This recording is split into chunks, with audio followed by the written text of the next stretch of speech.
চলে আসলাম একটা breakfast healthy থালি নিয়ে। প্রথমেই আমি কর্ন স্যুপটাকে বানিয়ে নেব। আগে কড়াইতে দিয়ে দিলাম একটুখানি বাটারটা কিন্তু গার্লিক বাটার ছিল। তার মধ্যে দিয়ে দিলাম একটু রসুন বাটাটা একটু ভাজা ভাজা হয়ে যাওয়ার পরে কর্নটাকে দিয়ে দিলাম। কর্নটা দিয়ে একটু নাড়াচাড়া করে তারপরে কিছুটা কর্ন বেটেও রেখেছি সেটাও দিয়ে দিলাম। তারপরে দিলাম স্বাদ মতো নুন, গোলমরিচের গুঁড়ো, তারপরে দিয়ে দিলাম একটুখানি পাতিলেবুর রস। ওটা কিন্তু অনেকটা পাতিলেবুর রস দেখতে পেলো, অতটা কিন্তু পুরোটাই পাতিলেবুর রস না, কিছুটা জল মেশানো ছিল।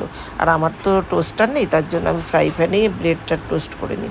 এইভাবেও কিন্তু ব্রেড টোস্ট খেতে খুব ভালো লাগে। তারপরেই দেখো ব্রেডটার মধ্যে গার্লিক বাটারটাই মাখিয়ে দিলাম। তারপরে ডিম সেদ্ধ দিয়ে দিলাম, ওর মধ্যে নুন আর গোলমরিচ ছড়িয়ে দিলাম। তারপরে এরকম গরমা গরম কর্ন স্যুপটা খেতে দুর্দান্ত লাগে, একবার বানিয়ে নিও।